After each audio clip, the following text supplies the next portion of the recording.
I shall be telling this with a sigh. Somewhere ages and ages hence, two roads diverged in a wood, and I took the one less traveled by, and that has made all of the difference.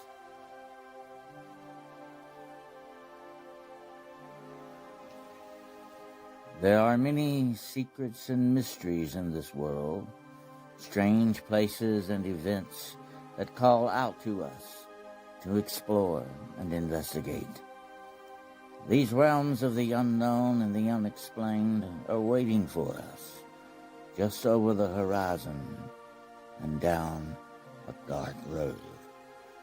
Join your host, Dennis Carroll and Gerald Fountain, as we take the road less traveled.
Hello out there in podcast land, ladies and gentlemen. We had a little bit of a technical difficulty there to begin with. We are late, but we will stay longer. Welcome aboard. This is another edition of The Road Less Traveled. I hope you all have had a great weekend out there and have been doing some fun stuff. I got my old buddy Gerald back with me here, and he's coming back after being under the weather a while there, but we're glad to have him back, get everything straightened out and going here. Tonight we're going to be talking about the weird, strange connection between fairies and aliens. Have you ever thought about that? This is a weird subject, definitely, folks. So buckle up and get ready for this one, because it's coming right at you. Another edition of The Road Less Traveled. And here's the other guy with the reins, Mr. Gerald Fountain. Hello. Good evening, Gerald. Good to have you back with us. It's good to be back. I was glad to find out the fairies did not take you off somewhere. They tried. Yeah. Those son of a guns, they're up to something all the time, aren't they? Yep. They're playing around with us tonight, that's for sure. And seems like whenever you talk about fairies, you get weird stuff going on. So they probably don't like to be talked about too much, evidently. But we're not gonna let that hold us back tonight. Fairies and aliens, folks. Think about that, okay? Would you have ever thought there would be a connection? There is a definite connection. And also, we're going to kind of hit upon the Men in Black a little bit tonight, too, because they have also got a little bit of a connection in with this as well. You know, Gerald, a lot of people don't realize this, but the Men in Black have been mentioned all the way back 2,000 plus years to Plato. Supposedly they were seen on the road to Athens in his time, and they're sneaky, kind of weird stranger types. And a lot of speculation has gone on over the years that they are some form of aliens themselves. That's interesting, don't you think? Absolutely. Yeah, I mean, there's always been I don't know if you want to necessarily call them watchers or not, because sometimes watchers means a whole different thing, but there's always been that entity that's always popped up through history that's came in and out of civilizations. Now, whether that's the Men in Black or something completely different, but there's definitely been people there, whether they're aliens or whatever they are. Hmm. And they have been described, and my own self having seen them, I didn't really talk to them or anything, but I mean I saw them from a distance. They had a very weird look about them. And, a lot of times people who have encountered them talk about them acting very unhuman like in many aspects. They're like humans or trying to act like or masquerading as humans a lot of times, it seems like. And here's an interesting tie in with that. Fairies have been known to do supposedly the same kind of thing. They're shapeshifters as well. Now Jessica and I did a show today that we were talking about, the female werewolves and all that. Right. The she wolves that supposedly can transfigure. So shapeshifting goes deep into magic and dark witchcraft and all these other things that you hear about. There's a definite connection with this, and we're going to look at that tonight. Is it demonic? Is it alien? Is it both? I got a feeling it's both. What do you think? Yeah, I think it's just like everything else. I think there's good and evil. I mean, I think there might be a good alien and a good fairy. I mean, obviously. So I don't know. It just depends on what you're up to. If you're up to no good, I'm assuming they're not going to be very nice to you. Yeah. And they're trickster kind of things. They seem to delight in playing tricks on you or leading you astray. Very much like we've often taught. We did a show on the ghost lights one time with the will-o'-the-wisp, the lights that are seen out of the forest. By the way, folks, never ever ever follow a light in the forest at night. That is not a good idea. Okay, absolutely not. But they supposedly will lead you astray, and even to the point where if you're in swamplands, you will end up getting unalived. You Absolutely. have to be. There are a lot of fairies that appear as almost like vampires. There's one I cannot think of her name that she appears as a beautiful woman to lure men into the forest and unalive them by drinking them blood. That's a vampire in my book, folks. Okay. I think the one in Japan, I think the elemental in Japan is actually a female vampire. Mm-hmm. Yeah, and here's another thing. I don't know if you're familiar with this, and I'm doing some research. I haven't got deep into it yet, but there is a cult of believers in I think Japan that believe that they have these women in these cults that can turn into giant spiders Oh, and unalive you very quickly, supposedly. And there is a real. And here's the strange thing about it. That's in Japan, and there's very similar legend on the West Coast amongst the American Indian tribes out there. wow. Yeah. So you got different entities that appear in many different ways, but these are very much like what we call tricksters. You can't trust their form that they appear in. Now, Gerald, we've talked about the glamour, like the vampires have. They can fool you into getting to see you to see what they want you to see. Right. Fairies are the absolute experts on that. Okay, they can do that well. And anything, I don't care what it is, be it alien, anything like that, that tries to trick you into believing something else for all the wrong reasons is not a good guy in my book. Okay, there's something bad going on with that. And that's another thing about the aliens, that is really, and I have interviewed over the years thousands of abductees, people that claim they have been, taken or removed by aliens or at least contacted by them. Right. And there's never ever a good experience in this. Very rarely is it a good experience for these people. And the only ones who have a good experience with this, and I say like it is very rare, are thinking they're going to have a good experience with it. Okay, so they kind of are already victims waiting for the glamour to happen, kind of thing, and they take advantage of these things as well. And these things, Gerald, I know that you have noticed this too down through the years and all that they can take and use the images that you have in your conscious mind against you when they use this glamour on you. I think a lot of people have come to realize that, when they see some of these things, they're seeing something they're kind of familiar with. They're using that familiarity to pull this glamour stuff on you. Okay, so if I were going to appear to you and try to trick you, as an alien or a fairy or whatever, I would appear to you as someone you know or are familiar Absolutely. with, some kind of an image like Santa Claus or whatever. You know what I'm saying? They're going to use that in a very insidious way. That's not good either, because that's really, really pulling the wool over people's eyes, don't you think? Yeah, I mean, if you can be a shapeshifter and you can become somebody's grandma or nana or whatever you called your elderly family members.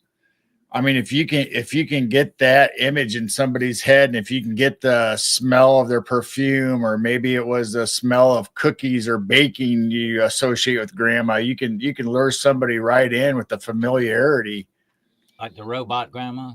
Yeah, the robot grandma. Yeah, don't ever take cookies Well, from the robot grandma. there is a demon, by the way, a demon in India, well-known demon, the Rashaka, that is supposedly good at doing this. It can look like your grandma, your wife. It can look like anybody to get you close enough to unalive you and eat you. That's not good. That's definitely not good. And if there's something like that out there, how many more exist? You know. Right.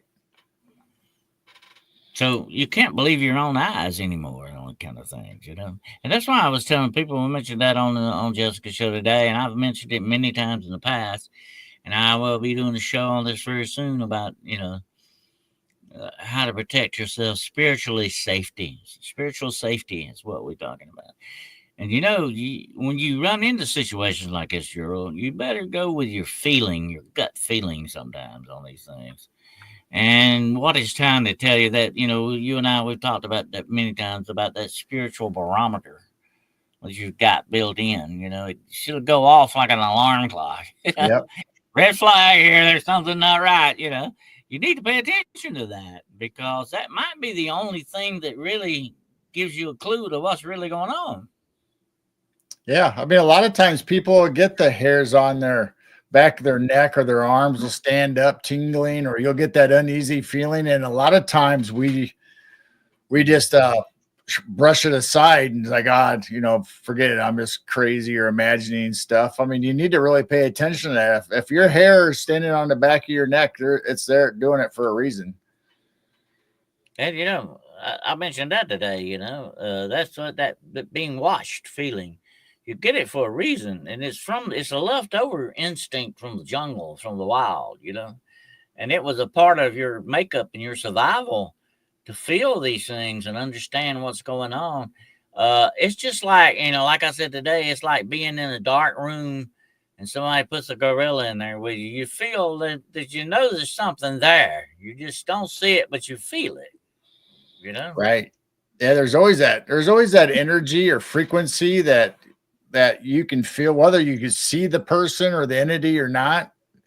Your senses should be alert enough to pick that up, that something's not right in this area. Just like empaths or people that go on paranormal, they walk in, they just feel that uneasiness when something evil's in their presence. Well, Gerald, I've always believed. Now I could be wrong. Okay, I'm hardly ever wrong. Okay, no, I am wrong. But here's the thing about it. If I'm wrong on this, I'm sorry, but it just seems to me like we're not getting the full picture on some of this stuff for a reason. You know what I mean? And some of this stuff, it wants to stay hidden from us. It's not doing that for a good reason. That's what I come off feeling about it, to me. And whenever you run into something like that, folks, you need to be very, very wareful of what you're messing around and what you're doing. I said that on a show not long ago. When something touches your mind, starts communicating with you like that. If you walk up to me and start talking to me, Gerald, without moving your mouth, I'm going to think, hey, something really freaky going on here. And what you're doing, though, is you're bypassing vocal cords and sound, and you're touching minds here. That's not good. That's not good, because that is the ultimate invasion of your privacy. Look at it that way, you know. Yeah. And how, once that connection's made, how do you know that you can keep that Mhm. entity or whatever out all the time? Or how deep will it go into will it change your memories? Will it add new memories to you? Well, let's take an example, okay? Let's look at something right now. Let's look real close at the fairy godmother. Okay, let's look at her a minute, okay? Who is she really? And what is she really up to? She is manipulating people, Gerald. Okay? She's turning pumpkins into coaches, mice into coachmen, and all that stuff. She's manipulating reality to send Cinderella to the ball or to help out Snow White or whatever the situation is. Is she good or is she really benevolent or malevolent in her? Because she's manipulating the reality of all this. Who is she to do that? Who? By what authority Right. does the fairy godmother have here? Because she's got a wand, she knows how to use it, right? Okay. What's Yeah. I going on mean, with that? just think of the power that the fairy godmother have. If this was a real entity, something that can interact in our world, time and space, she's manipulating time and space. That's very much like that witch in the Wizard of Oz. Okay, you got a bunch of witches in the Wizard of Oz. You got two bad witches and supposedly two good witches. The only one we see, Glinda the good witch. What makes her the good witch? Are you sure she really is the good witch here? Okay, because she did drop a house on somebody, right, or something. But When what they the blamed whole it thing on about Dorothy. what the whole thing about this is, Gerald, it is a story about two women fighting over a pair of shoes. Okay, I, but basically you got witches here. What makes her the good witch? Because she says so. You know what I'm saying? Is she going right, around doing good stuff or what? You everybody that comes up and tells you something, you be kind of leery about what you want to believe on that. Because look at what they're doing. Look at the good witch, Glinda. She was manipulating Dorothy. She knew all along how to get Dorothy home and didn't tell her. Think about it. Okay. right. That's not good. Uh, Plus, when she dropped the house on the bad witch, she let everybody think it was Dorothy that did the evil. Then she pounced on Dorothy, took her under her side, and made yeah. everybody. So that was a manipulation move right there. So she's manipulating on a grand scale, on a grand level here. And what is she doing all this for? That's what you got to look, and that's where the fairy godmother comes in. Who is she to say that Cinderella needs to go to that ball? Maybe she'd be happier if she didn't. You Well, know? think of the poor coachmen that were living, breathing humans got turned into animals. How is that good for them? Yeah, people pay a price for messing around with the fairy godmother. Okay, that's just par for the course here. And that's what you and when here's the point I'm making here, everybody, is that you got to step back and look at the big picture here a minute. Okay, these fairies that we're talking about, they're not good. They're not doing good stuff here. They're really not. I know. Look at Red Riding Hood. She had a big disappointment. She don't had no fairies to show up to save her. A woodsman had to finally break in and cut the wolf open and get Grandma and her out of the wolf. Okay, the wolf won that round, folks. Okay, and the brothers Grimm added that last part because all those kids were crying about it. Okay, we'll put a guy in there and he'll save her. Okay, but it was really the real story. The wolf wins. Okay, um, that's the way that goes, and that's the way a lot of fairy tales are very manipulative in this. They're what kind of a lesson are they really teaching here? Right. You know, it's And wild.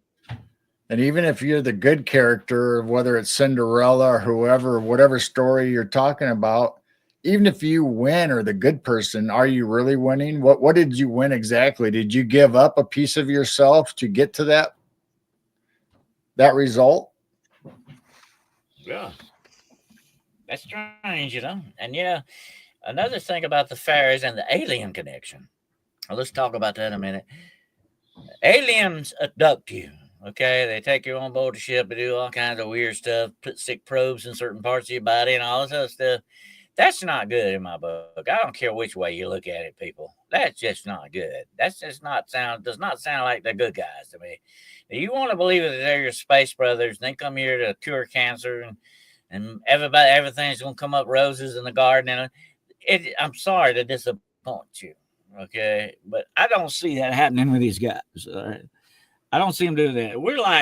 We're being treated like, you know, laboratory rats here, kind of thing. That's what you do to laboratory rats. Okay. I even feel sorry for the laboratory rats because they do horrible things to them too. But that's not good. I don't care which way you look at it. And the fairies were the same way. They were always manipulating people to haul them off to fairyland and not letting them come back home. And when they do come back home, it's 100 years later and all that stuff. They're not only manipulating people's lives, they're manipulating time and space here too, folks. Okay. And who else does that, Gerald? Aliens. Right. Yeah. Yeah. And I'm just going by the movies. You see an alien spaceship or a tractor beam, they'll come down and pick up a cow or a human or a car or whatever. Well, guess what? That's in a circle shape.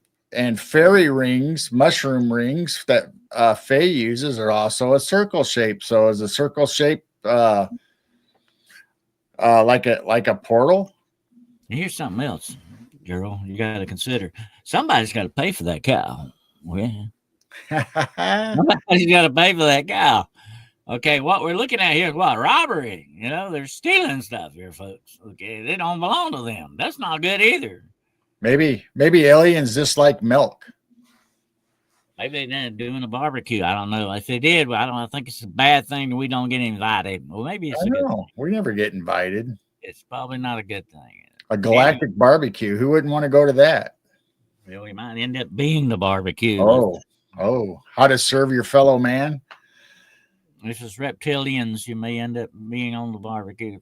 Spit yourself. But anyway, I don't know. There's a lot of unanswered questions here, definitely. I mean, it's some weird stuff going on. And then you got, let's look at a minute. Let's look at the changelings. Okay. We've done shows about that before in the past.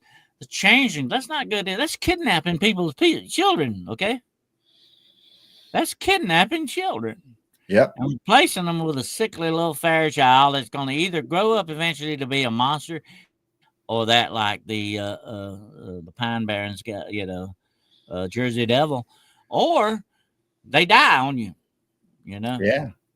And I mean, in some of the folklore in the fairy realm, that they would even take the baby out of the crib and put a log, like in the Norwegian folklore, they'd put a log in place of the baby just to make it look like there's a baby in there. They didn't even change it out. They didn't even do a changeling thing for a baby. They just put a log in there. Yeah, that's using the glamour too, making a log look like a baby for you. You know what I'm saying? What's that? That's illusion, folks. They're pulling an illusion trick on you here. I think that's the biggest thing we need to look at. You need to look to see, okay, is this being projected to me where this is not reality, or is it actually a changeling or somebody who can minute their body to look like something else? That's right. Joe, think about it. Would I be considered your friend if you come home one day and I replace Jane with somebody else? You don't even know who they are. You don't know what they're doing there. You don't know what they are. You know what I'm saying? That's not good. I'm not your friend if I do something like that to you, okay? And Jane wouldn't particularly care for it either. Anyway, the whole thing is, look at the big picture. These are not coming from a good place, okay? That's the way it looks. And so what does that mean? You're dealing with something downright demonological type things here. They're really manipulating stuff on a grand scale to fool you, kidnap you, replace your children, do all kind of weird stuff to you, age you, unfortunately, like Rip Van Winkle. Remember what happened to him? Come on. Oh, yeah. That is evil in my book. I don't care which way you look at it. That's just downright evil in the dictionary, okay? To me, that's not good.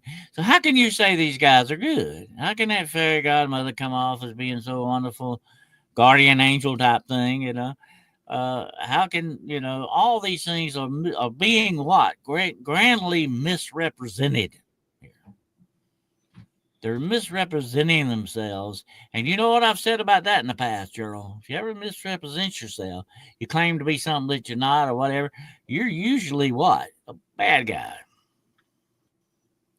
That's the way that Yeah. goes. Mhm. So, what I think, if somebody has changed out, if say, like you mentioned, your spouse or whatever, your best friends is changed out, and you kind of get that feeling like, hey, something's not quite right. He's not quite acting the same. Tell that person or whatever, to eat a piece of food that that your wife or your best friend hated, because a lot of times these changelings or whoever they are don't necessarily know all the nuances of that human species, so they might go ahead and eat it and think it's good, and then you'll have your clue like, okay, something's wrong, because my partner would have never ate that in a million years. Yeah, that's true. And another thing you can look at here, though, what's going on. Not only is it manipulation, but there's something else underneath all this. What are they really, really, truly up to? In some of these cases, it's not what it may appear to be, and that's the question that I've thought about. All of my years of research, especially with aliens and UFO stuff, UFOlogy, and all that. What's on the surface is very misleading as to what may be truly going on with the situation. I said that in my book, The Road Less the Road Unseen. I said that in my book. It's things that these things are wearing a mask, and it's what's behind that mask that we should really be interested in. What's going on with that? What are these things doing to us? Why are they manipulating us like this? Why are they? Is there some big grand scale plan behind all of this? Or are they just having fun with us like a cat and a mouse kind of a thing? Is it, masochistic in that way? You have to wonder, you know? Absolutely. I mean, there's so many things and comparisons, like we talked about, between the Fae and the aliens. Whether it's like we said, they have like being able to change lean and shapeshift, or whether they're dimensional, can come in and out of our dimension all the time. Can they time travel? I mean, if you're dimensional, I'm assuming you can time travel. So there's a lot of aspects that they can just come in and out, manipulate our reality. You are manipulating things on a grand scale when you do something like that. When you do interdimensional stuff, you got to be doing some manipulation of that glamour. We talked about the illusion part of it. I call it illusionistic glamour.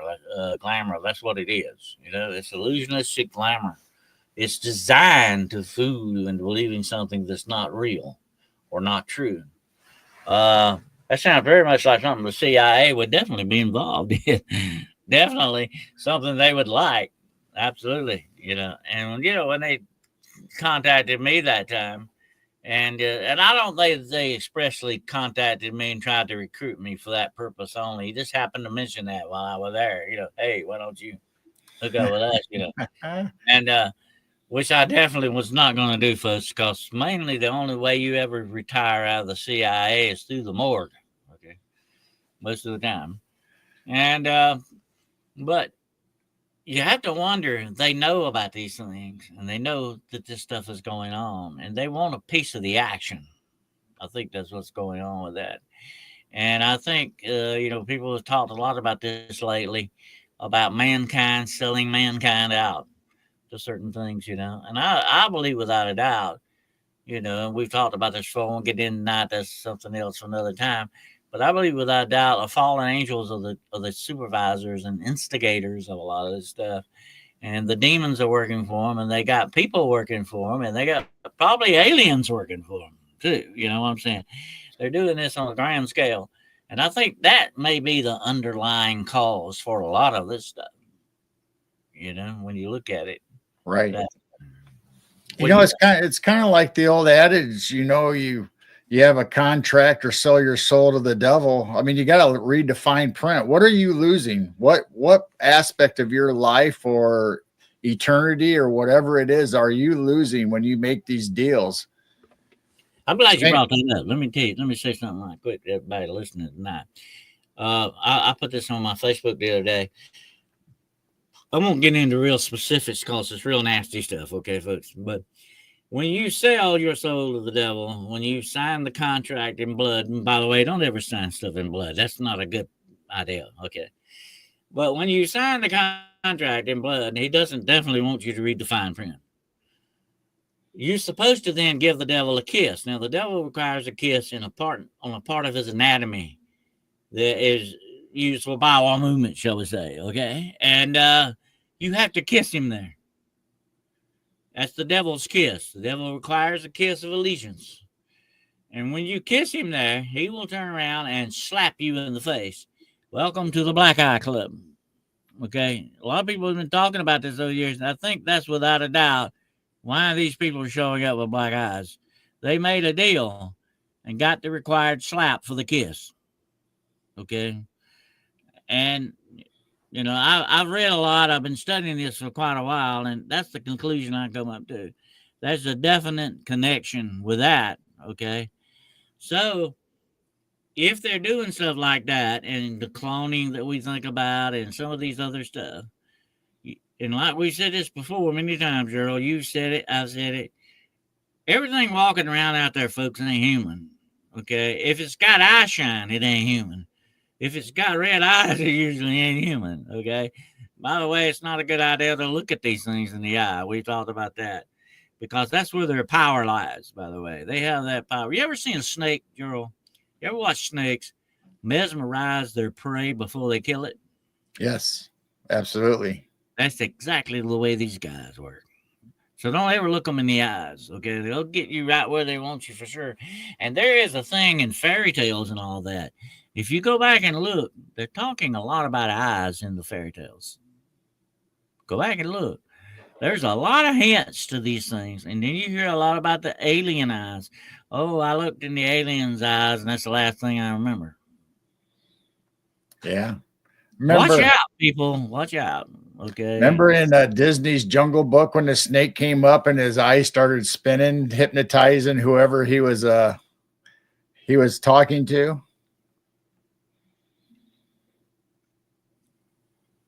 Mm-hmm. Yeah. Absolutely. And there have been reports in the past of even animals talking to people, supposedly. I mean, really talking to people. I'm not talking about Dr. Doolittle here or nothing like that. I mean, actually talking to people. I think there was a gopher. You remember that? Was a gopher, a very famous gopher, a weasel or something that would talk to these people. It was a poltergeist type, supposedly, type thing. That ain't a poltergeist, that's a demon, okay? Pure and simple. That's what that is. And most poltergeists are demons. They call it demons. You got to remember, demons, just like we were talking about today, people have a hard time trying to figure this out, Gerald. Skinwalkers are witches, and witches are skinwalkers, and most werewolves are witches. That's just the way that goes, okay? People get tied up on this, but you got to understand what you're looking at. So most ghosts are spirits. They're evil spirits. What are evil spirits, Joe? Gerald? What are evil spirits? What's another name for them? I don't know. What are you trying? Demons? Yeah, that's the evil spirit. Okay, folks? And that's what you run into most of the time when you go in a haunted house. They're not haunted by human beings. Human beings are usually dead and gone. They're haunted by demonic spirits. Demons. And they can masquerade like dead people to fool you. Yeah, they do it all the time. And they can also use animals like weasels or dogs to talk to you. God did that in the Bible, though, with Balaam. Remember that? Balaam's mule? Yes. There was an angel went in that mule, by the way, folks. And that mule, and Balaam was being mad, very bad to that mule. He was beating that mule, and the mule walked into the fence. And Balaam started beating him, and and the angel went in that mule, and the angel and he looked around and said, "What are you doing, Balaam? What's wrong with you? You hitting on me like this?" And was Yep. very much surprised Balaam. Okay, all right. But anyway, uh, that happens, folks. And there's another instance where they were attacking the prophet Elijah. A bunch of little kids, but they weren't really kids, folks. They were demonically possessed people, beings. They were demons, probably. And God caused the spirit to go in a bear and attack them and run them off. So Yep. animals get used a lot. Don't think they don't. Okay, they get used a lot, and we're animals too, by the way. In that respect, we get used by these things too. So just remember that. Keep that in mind. When you're talking about demons, you're talking about spirits, evil spirits. That's what you're talking about. So I guess my original point was the contract with the devil was just a example of like let's take like in a folklore or a nursery rhyme where like Rumpelstiltskin, you had to give him his firstborn. That was the end of the contract. His name too. Don't you forget, demons don't want you to know their real name, and that was the whole focus of that story, finding out what his real name was. Rumpelstiltskin was a demon, folks. Yep.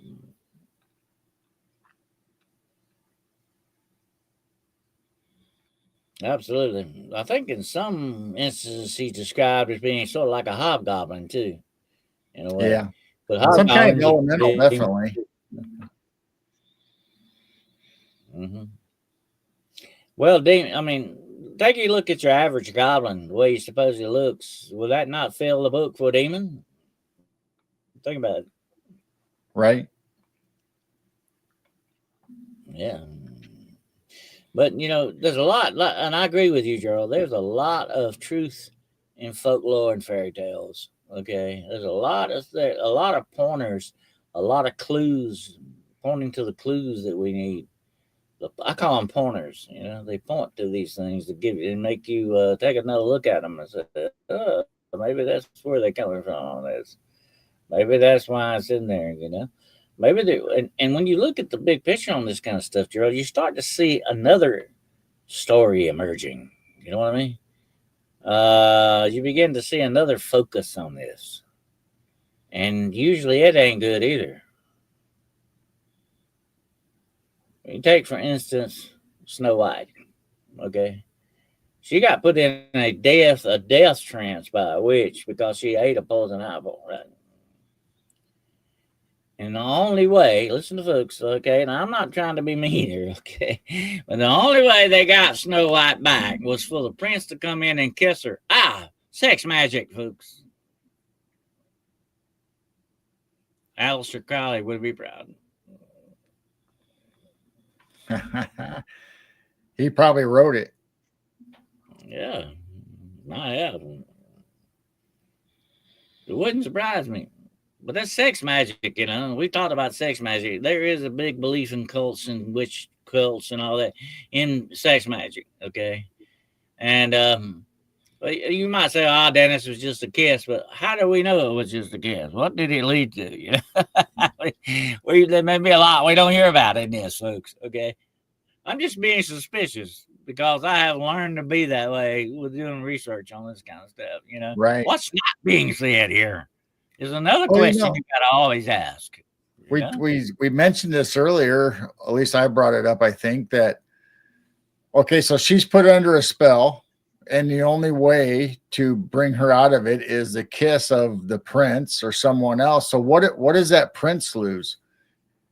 It has to take something out of him in return to bring her to life. You have to exchange. There isn't just a one-way thing. Okay, I kiss her and we're done. Did he lose? Did he lose something? Part of his life? Did he lose years off of his life? Yeah, that's very interesting. Well, whenever it comes to magic, you've heard me talk about this many times. whatever you put out, curses, hexes, spells, whenever you do, and whenever you intend to do something evil, whatever it may be, that includes giving some young girl a poison apple, whatever the situation is. When you're intending to do evil, some of it's going to come back on you. It's going to come back on you, okay?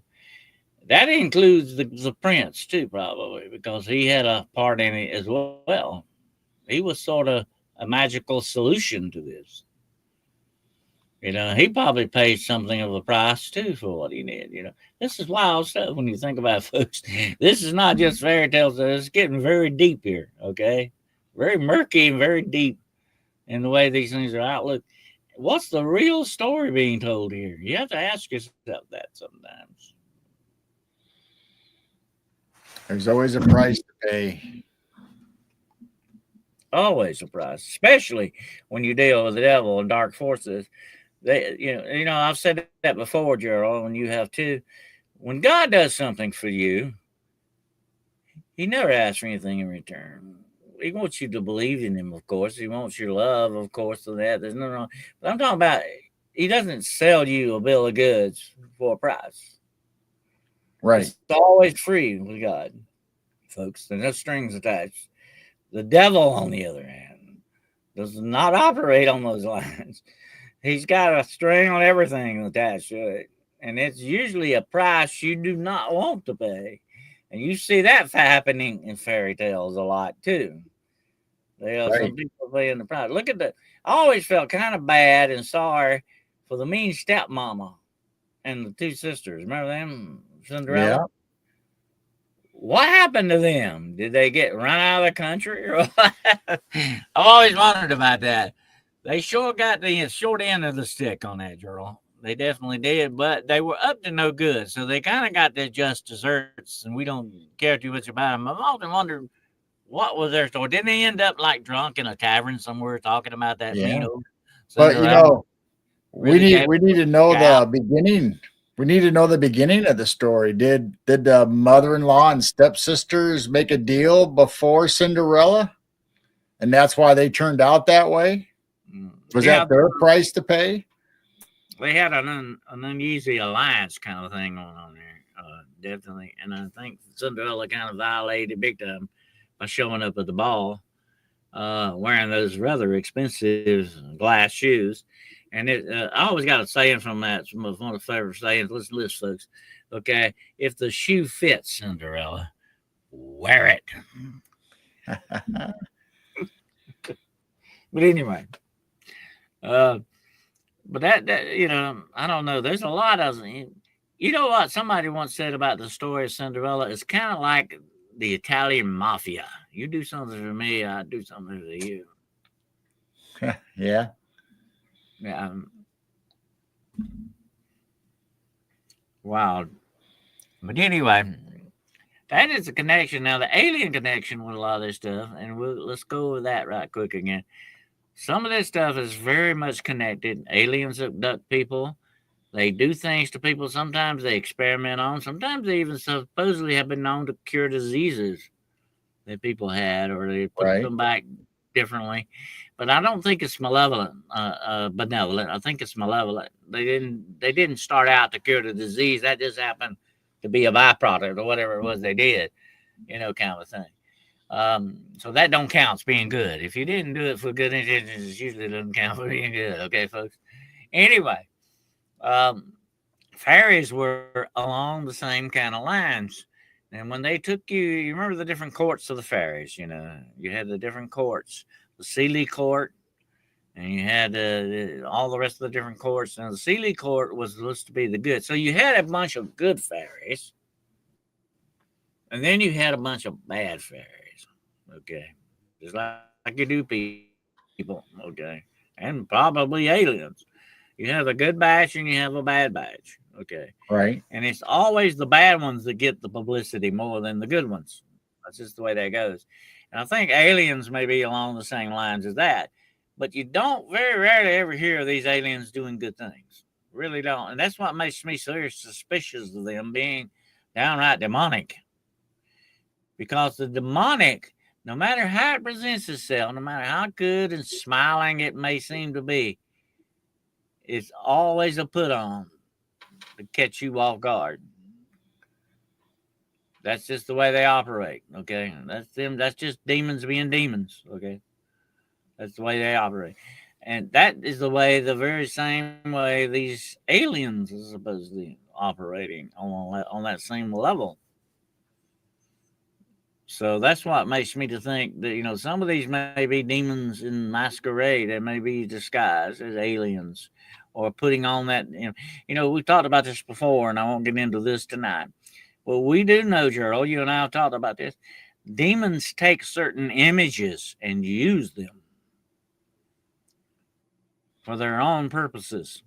Look at that image of the alien. What a perfect thing to use, especially on these weird people that believe in all that new age crap. Okay? Perfect thing to fool them with. Demons are always looking for a good way to get in the door. Right. Well, maybe a bad way to get in the door, but they still Bad get in way. the door. Yeah. Well, it seems like, when we go back to fairy tales, it seems like they're always dangling something promised, whether it's gold or family or love or something that you want in return for something they want. Mm-hmm. Mm-hmm. That bright, shiny object can cost you a lot in the end. Absolutely. A whole lot more than you want to pay for it in the end. And that's the way evil works, definitely. And I've talked about that before in other programs. You can study evil very closely and intently. You will understand how it works. It is predictable. That's the only one good thing about it. It is predictable. And you can figure out what it's going to do next if you're careful and you know what you're looking at. But there is a pattern to a lot of this. Gerald and I have talked about that, a lot of times in the past, the patterns that are there. That's the number one thing as researchers we look for. The patterns that give us the clues that we're looking for, or point to the clues that we want, or point us to the way we need to go down that rabbit hole. It's one thing to go down a rabbit hole. You better know your directions when you get down to the bottom, okay? You better know which way you're going, or you might just get lost down there, okay? Absolutely. Just to kind of get off subject for a second, they're mentioning Annabelle in the chat, and supposedly Annabelle is missing on our way to Chicago, and I'm just saying it right now. Annabelle may or may not be at our place, since we live a little close to Chicago. You don't get them to stop by your house, did you? I'm not saying one way or another. Annabelle may or may not be here. I don't know, but she is missing, supposedly. Well, I'm gonna tell you something. Okay, let's look at the big picture on this. It's just nothing but a publicity thing to get money out of this. Okay, it's just another way to make money. But what I don't like about it, I mean, that's the American way. You make money, right? But what I don't like about it is the way they're going about this. That thing does not need to be out traveling. Right. It does not need to be out traveling, folks. That's not good. And that is really endangering people for money. I don't like that idea. And Robert the Doll is on tour at the same time. They got both of them touring the country. I texted Jessica, the Cryptid Huntress. I texted her right after I learned that. I says, you know what? They ought to bring Robert the Doll and Anna to Chicago and have a matrimony, or maybe take them to Vegas and get them married.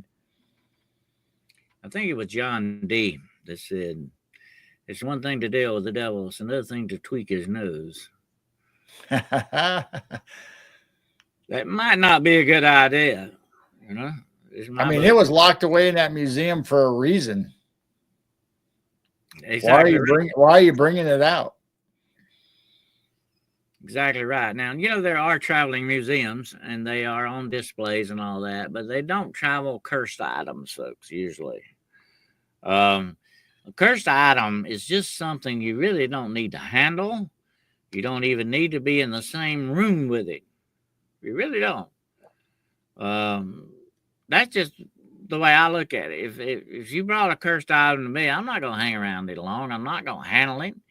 You remember I told you that story about the woman that gave me that murder gun? You know, I didn't touch it. I put on gloves and touched it, and I could even feel evil with it when I put on the gloves, folks. I mean, it had a weird, very weird, woo kind of feel to it there. You know what I mean? And no wonder she wanted to get rid of it. She looked like 1,000 pounds lifted off of her when she handed me that gun. Yeah. But I was not going to touch that thing barehanded. Definitely not. And I even did certain things, and I won't go into it. I had to do certain things as protective things for me to even handle this thing till I got rid of it. Yeah. You just don't play with stuff like that, okay? Because that's just, you know, playing with a rattlesnake. What's going to happen sooner or later is it's going to bite you. It's like they always say, or I know my dad and that always said, why tempt fate? Why mess around with something that you know the outcome is not going to be good? Absolutely. Absolutely. Why do you want to? They're just doing this to make money. It's just something big they can make money. I know what they're doing. I know who's behind it. Okay. He's all about money. Okay. But where does the money, the want for money, need for money stop and the safety of people begin? Right. You know? If you come up to me today, if you come up to me today and say, here's a ticket, Dennis, you can go in and see it. I said, I'll just give you the ticket back. You go ahead if you want to. I'm not gonna, I've seen it anyway. Okay. But I'm not gonna waste my time going in there. I got enough going on. I don't need anything else on it. Definitely. So, I'll give you the ticket back. Thank you, but no thanks. I think you're right. It's all about publicity and money. I'm assuming that they'll probably have a slowdown in visitors to the museum to see the doll, and nobody from the History Channel or paranormal shows are calling them up to see Annabelle anymore. So they're saying, you know what? Let's take it on the road. Let's bring it to the people. Dolls, Gerald, are perfect receptacles. It's like Barnum and Balaam on a paranormal tour. Yeah, and that's where you get voodoo dolls and all this stuff. That folks, they're perfect receptacles. I got a Kachina doll here. I have it in a glass case. I don't play around with the Kachina dolls. Supposedly have the spirit of an animal in them. You know. Anyway, I just don't see messing around with stuff like that. You know, it's not good. It's not good. But other people may say differently. But they are perfect receptacles. You remember I told you that story what happened here in this town about that, you know, witchcraft shop that showed up in town one day, and all of a sudden people started finding dolls sitting on benches around town, sitting on walls and everything, and the dolls had a note on them that said, "Take me home. I've got a soul in me." Oh. No. No, we're not gonna do that. No. I watched a documentary on a doll store that took old dolls, and some of them were haunted dolls. They took them in, you know, not necessarily as a museum, but they wanted to repair and take care of old dolls. Well, that repair shop, that lady's shop, kept catching on fire. They'd have little fires inside that shop every time they brought one of them dolls in. I don't know if a lot of people know this, Joe, and you may not know it. I'll mention it while I'm thinking about it. And if I'm repeating myself, maybe you need to hear it twice. Okay. But a lot of museums, a lot of places where antiques are kept like that on display have awards put upon them. You know what award is? Yes. Award is a protective blessing, a blessing of protection put over a place. Award is on a place and not an item. It's on a place. Okay. And you can put awards on items too. But anyway, a lot of these places have protective awards. Churches have protective awards on them. Okay. And, you know, we've talked about that in the past. They used to sacrifice dogs and bury them in the north corner of the church foundation as a protection thing, too. So that's another award. Unfortunately, wasn't good for the dog. Anyway, a lot of museums supposedly have that so that they can display these things, you know, with a relative safety to them. but that's only because you do not usually handle the items in the museum. They're on Right. display. You can't touch them. Okay. And nobody's getting them out and moving them around unless they're studying them or something, usually times. And most of the times you will see them. Guess what they're wearing, Gerald? White gloves when they White handle it. gloves. Yeah. Oh. Hmm. A lot of people don't know that, but they do have wards on them. They have places, they have protections put them on them so that they can have these. But I'll tell you, one of the freakiest places I ever investigated one time was in a museum. I spent all night in that museum. You know, like freaky, man. And there was like death items in there. They were guns from wars and knives and swords. It was not a good night. Definitely not. Anything move or fall off shelves or anything while you were there? Yeah, well, there was. I think there was a couple of things I thought moved once in a while. I'm not never got really sure about that. But here's the bad thing. Think about this now. And on top of all this, in the next room was a whole room full of stuffed wild animals. Oh my. So it was an interesting night, definitely. That was that time, supposedly the curator who was deceased of that museum's ghost was supposedly being seen in there. And she had and I didn't know this, and I had my dog with me. My dog would go on investigations with me because I could depend on him. He was very, very smart, very sensitive. And he would not go up to this desk. There was a desk there. And I didn't know this. I didn't know anything about it now. And and I was thinking, well, he would go anywhere. I told him he would not go around this desk, Earl. Not for ham and eggs. He would go around this desk. So next day, I asked the one that was the curator. I said, "Is there something special about that desk?" She said, "Why do you ask?" I said, "Well, my dog doesn't like it." She said, "No wonder, because that's where the ghost of that woman is seen sitting at her desk." Yeah.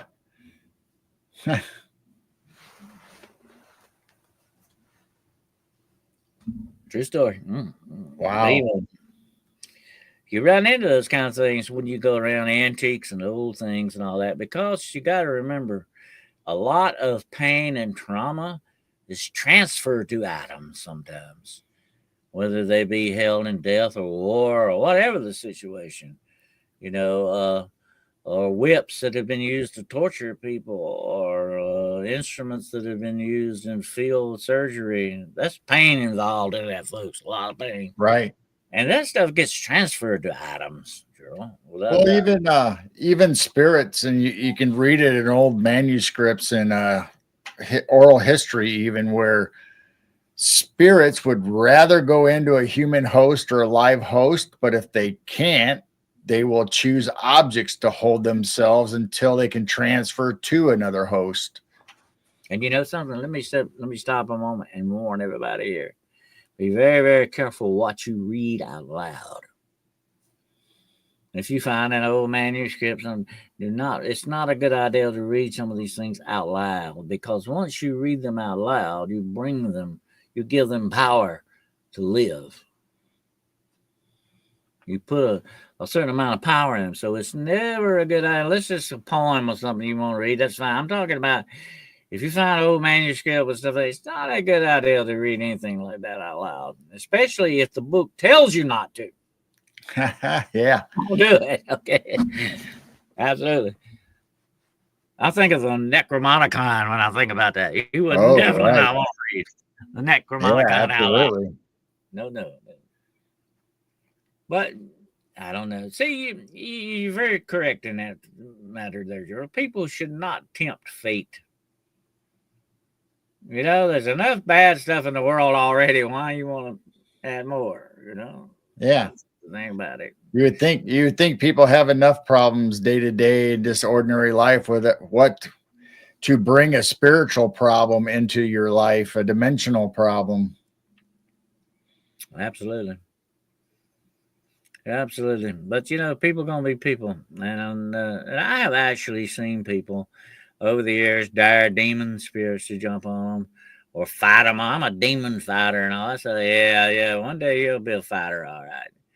When they get a hold of you, Because I have had to drag people out of houses away from these things. I was talking about that on Jessica's show today. I have been in situations where people would get so confused in their minds. They would be an attack on their mind, their intellect. They would get so confused, Joel. I would have to pull them outside, put a salt circle around them, and tell them, don't you leave that circle till you get the feeling okay. Don't you leave that circle. That was one way to protect them against that. But that's what these things will do to you. They will attack your intellect because that is the seat of your soul. That's the essence of you. Okay. If you didn't have a brain, you wouldn't be what? Gerald Fountain.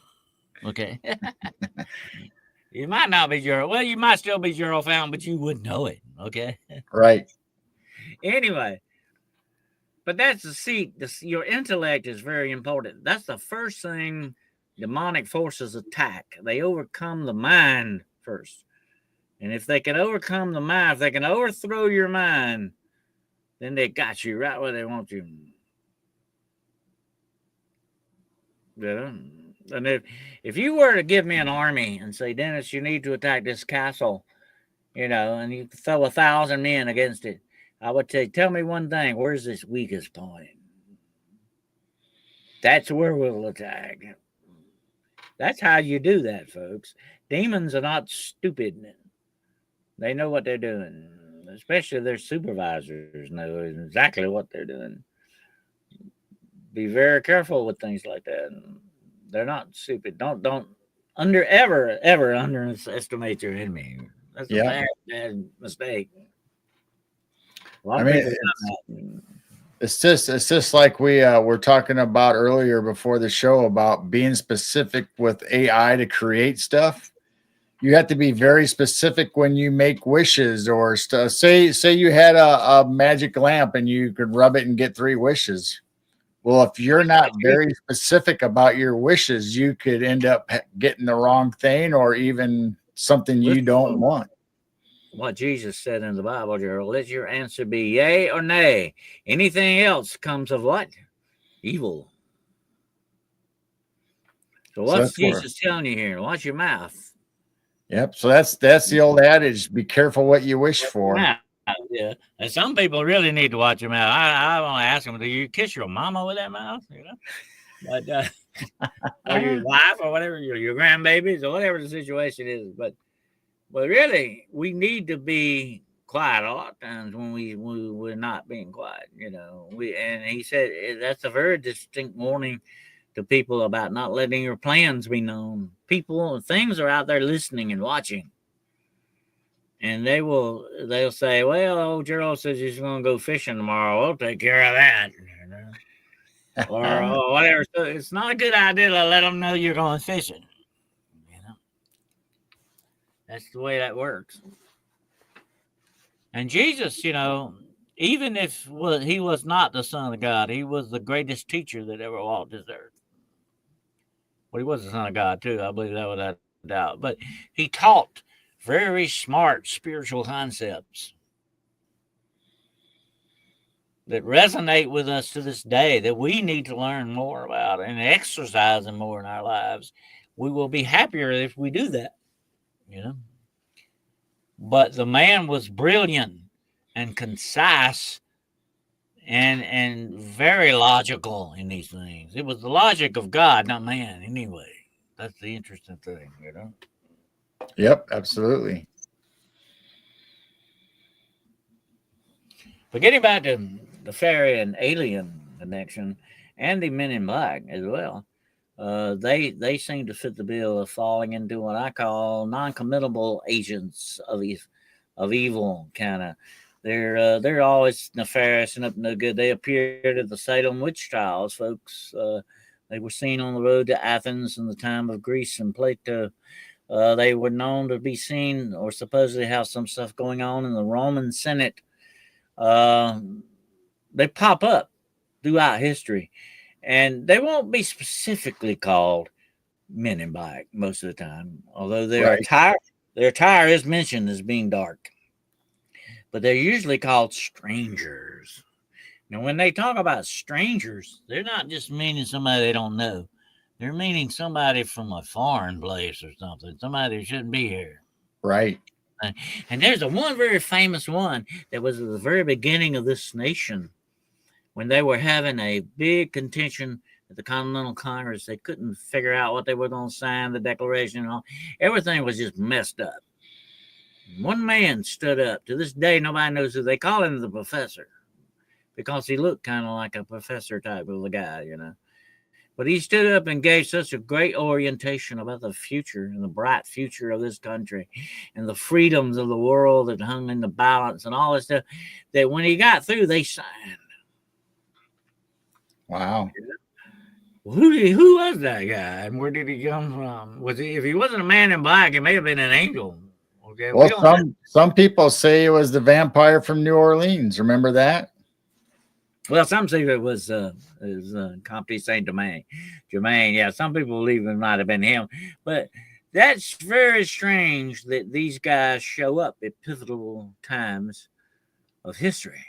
You know, at very critical times, they are there, and Right. I think some of these may be the guidance of guardian angels and stuff like that. But there could also be other things involved as well, such as alien presence. How many times do we know, like we're talking about fairy tales, you know, about manipulating people and all that?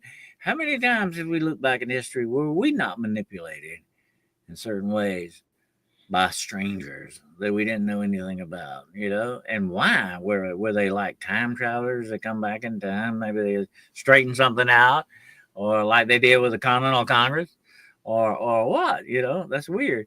And um, that's not only just happened in certain places; it's happened in battles.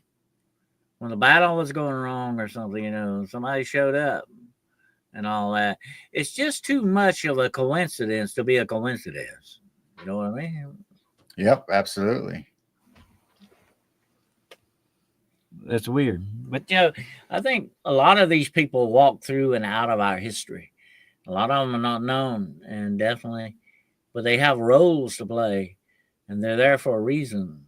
Many times, and I have to wonder, you know, if it's not in some ways the hand of fate or God or whatever you want to call it that you know guides this stuff Yeah.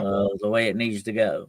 Absolutely, I think so without a doubt. There are certain critical times when we need guidance on things, and There I hope we'll always get it. If we do need it, we need it definitely. there are this, like you said, there are people that are assigned a time and place in history to be here, whether they're angels or entities or whatever they are. And a lot of times they can be like walk-ins or just be a person that is not famous. They might win or lose a battle in history, but it might not be the general or the person in charge of the army. So you'll never hear about them. Hmm. Well, I think too, Gerald. You know, people are meant to meet other people for a reason. Sometimes, you know, just like you and I have met, or some other people have met.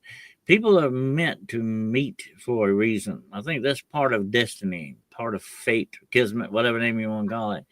I think it's already been written. Okay, in that respect, there we have clues to that. Definitely, that there is a grand design going on here. You know what I mean? Yep. And we're just part of it. We play, as Shakespeare said, you know, life is a play where all players acting a part, you know. And that's true too. But I think, you know, there are certain times when we're supposed to meet certain people or interact with certain people or and all that. Definitely, without a doubt, I believe that happens. And I think, you know, a lot of times we foolishly question stuff like that when we really shouldn't. We should take it for what is, you know, what it's worth. But I think it happens definitely. And you know, there's been a lot of times in my past, in my history, where I said if I had done one thing wrong, I wouldn't be here probably. You know, or now you probably have had that happen too. You have to wonder, you know, why were you here and why you came to. I mean, I was very sickly when I was a little child, They gave me up to die a couple of times. I was very sickly, but yet I lived for through that, and maybe hopefully it was for a reason. You know, and you have to wonder about that. Uh, what part Well, of it playing fate? You know. just like we talked earlier about aliens and elementals, phase, there's good and there's bad. There's good people and bad people. There's good things in your life and bad things in your life to guide you through on the path that you need to take. You have to have evil with good to show you the way. Well, Lincoln talked about that, the good and bad angels of our disposition. There is a good and a bad in us. Unfortunately, bad people let the bad overwhelm them. They let the darkness take control when they shouldn't. You should have more light in you than darkness. That's what Jesus talked about. If the eye be dark, then how great is that darkness? In other words, if nothing's shining out of you but darkness, you got a lot of darkness in you. Okay, absolutely, it shouldn't be there.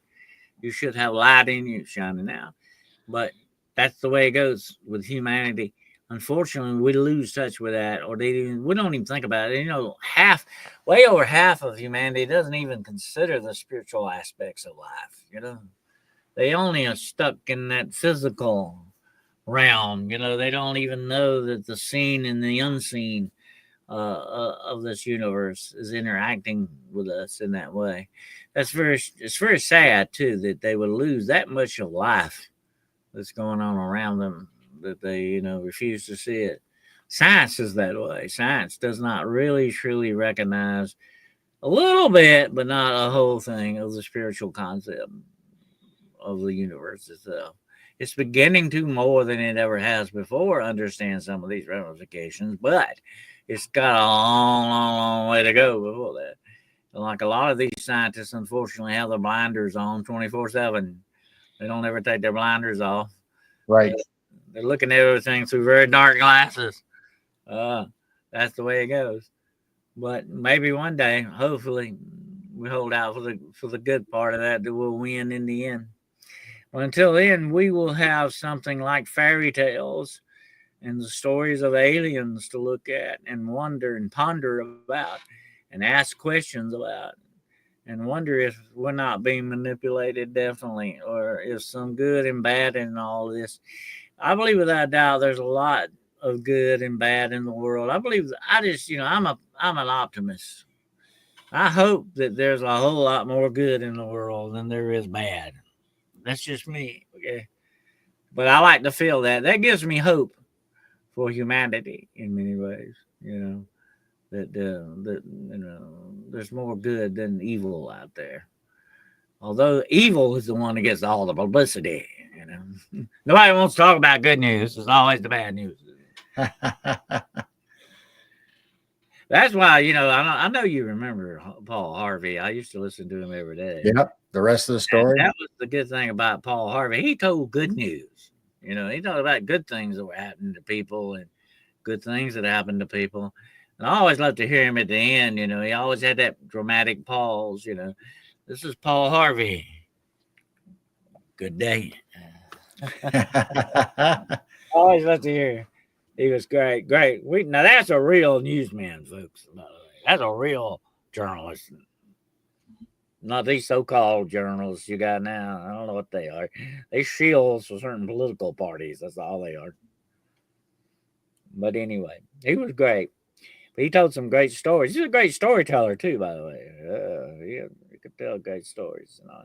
But my favorite was like you remember he did the rest of the story. Remember that? Yeah.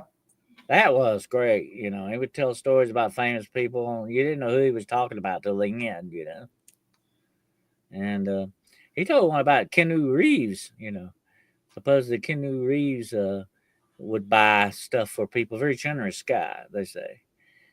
And then he told another one about a guy that sold his dog to get some money to buy paper with to write a script.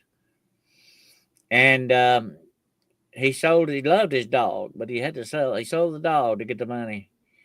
And when he wrote the script, and it became a well-known movie. So he was able to go back and he bought his dog back. Ah. And that man was Sylvester Stallone. And that's the rest of the story. Huh. True story. But, so that's good out there, folks. You just got to look for it. We're just out there. That's why they say look for the silver lining. Yeah, absolutely. We gotta look for that. Hopefully it ain't put there by an alien ship or something. But anyway. That'd be my luck. I'd go for the silver lining and you wouldn't see the cloaked spaceship in the middle.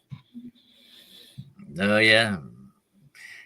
You know, Gerald, I don't want to sound mean about this, okay? But there are some people out there, I'm not gonna call names, I'm not gonna do that. But some people out there are taking lens flares and I mean I'm not a fantastic professional photographer, but I've done a lot of photography in my days, folks. I've been taking pictures since I was 10 years old, okay? My uncle gave me my first camera many years ago. It was an Instamatic, by the way. Anyway, I've been taking pictures a long time, and that was back in the days of analog. Even though it's really freaking out with the digital cameras, you know. But come on, I mean, they're taking pictures of saying their planets and their ships and all, and they're obviously lens flares. Come on, you can get your lens flares with your camera on your phone, okay? I can go outside right now and take a picture of a street light and get a flare from it every time. But these people are claiming they're light ships and they're doing different things.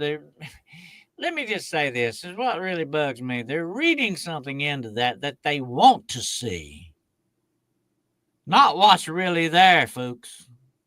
I don't know about you. I want to deal with what's really there. I want to deal with what's really there. That's like taking the shadow. And I've took shadows in the woods. And so, that looks like Bigfoot or something. And it's a shadow of a tree. Okay, that's what it is. And I want to know that. I don't want to think. I don't want to fool myself, and I certainly don't want to try to fool you. But what's going on with this? Why are people that caught up that they are denying the truth right in front of their face for something they want to believe? I don't understand that, Gerald. What do you think about that? Yeah, I mean, sometimes when we do a photography, we'll look at it with a fine lens, if you will, to go over it and to determine ourselves, what it is we've captured. And a lot of times we just don't know. I mean, we could say it's lens flare, or we could say it's an unidentified flying object, or whatever you want to call it. But in the end, a lot of times we don't really know. So a lot of times people will use the easiest explanation, Occam's razor, the easiest answer is probably the true one. But a lot of times we're just questioning, and it's like we just throw it in the I don't know file. Well, here's my point, okay? It's fine if you think it's that, and that's what. Well, we need to look at it harder and understand other things that it might possibly be too. There can be other explanations that you need to explore. You can't just throw all your eggs in one basket and say, "Here we go, we're going to town with that." I don't like that, because that is not a good research tool to do that. Okay, that's not good, and that hurts research. It hurts other people's research. You need to understand that, if you got to draw a line around it and draw a circle on it and point at it and put arrows on it, then maybe what you're looking at may not be what you think it is. Okay. Right. I don't want to be argumentative. I'm not trying to put anybody down on that. Okay. But I'm for one, my own self personally, I'm not going to tell you something is something unless I absolutely know 110% that that's what it really is. Okay. And I want some people to back me up on that too, as well. Okay. Not just me alone. I'm not going to take a shadow in the woods and say it's dog man. I've had stuff like that. I was telling that to Jessica today. I had an incident in the woods of North Carolina where something stood up one night in the bushes.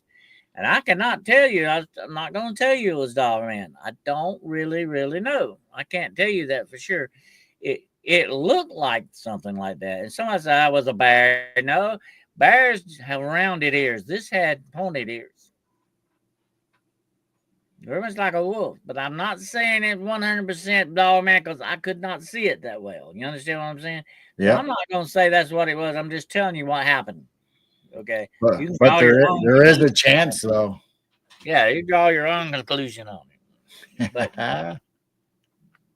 But you know, I don't know. That's what really bugs me, I guess. Well, everybody has to use their own discernment. I mean, not everybody's going to agree. Everybody could look at the same picture and not agree on what color the sky is. So, I mean, you got to use your own discernment. And when you're there, you gotta take in the whole atmosphere. What was it like out? Did you have that creepy feeling? Did you have hair on the back of your neck? Did you feel evil? Did you think it was a dog man? Did you think it was just an animal that scared you? I mean, you have to take that all in effect or in consideration. And somebody just looking at the photo that you have does not have all that data to go on. That's true. You do well. Of course, you need to go with instinct when you have that feeling coming up. Is you're having that feeling for some reason, you know, and you need to explore that definitely and figure out what's going on there. Absolutely, but we can't take everything for granted. And I've had over the years thousands of pictures brought to me, video. What do you think this is? What do you think that is? And I said, well, it's interesting, but I don't know. I wasn't there. If I was there, I could tell you. Right. I cannot put my reputation on that.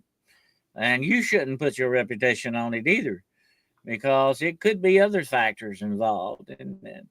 And if you weren't there and you don't personally know, I mean, absolutely know the people that took it and how they are, is they're not going around seeing everything and something, the poop and the pizza thing, you know, uh, you got to be very careful. Don't put your reputation online for anything like that you don't know. Because most of the time, girl knows this.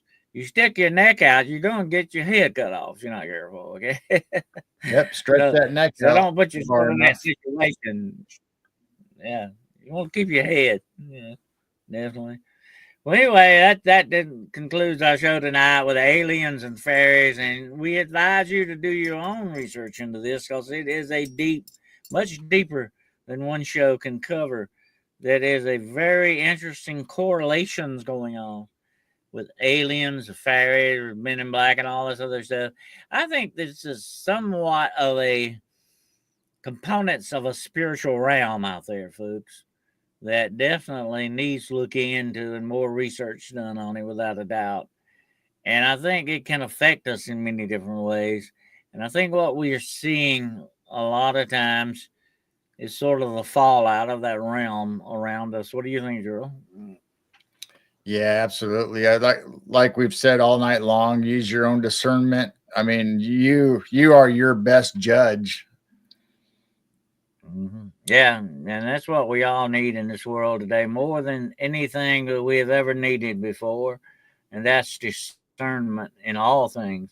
That includes the media and everything else around us day in and day out. And that includes people we interact with. Is that really a human you're talking to or what? You need to have that discernment going for you. That's a really big bundle of arrows in your quiver. Definitely that you need in this world and today. What you got planned for the rest of the week, there, Jerome? Well, if anybody gets up early in the morning tomorrow on what is it?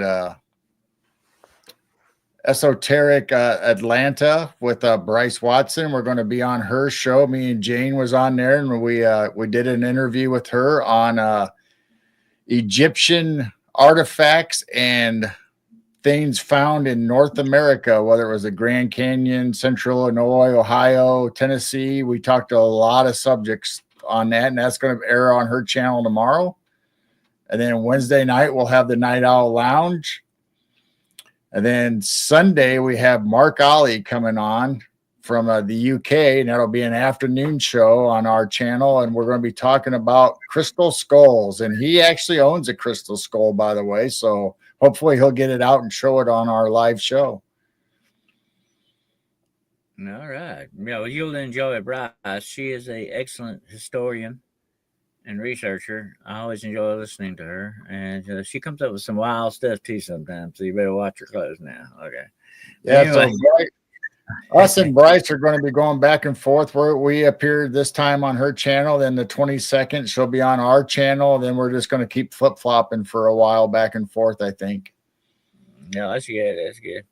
I'm going to have you on my channel as a guest very soon, and we're going to talk about who Gerald Fountain really is. Okay.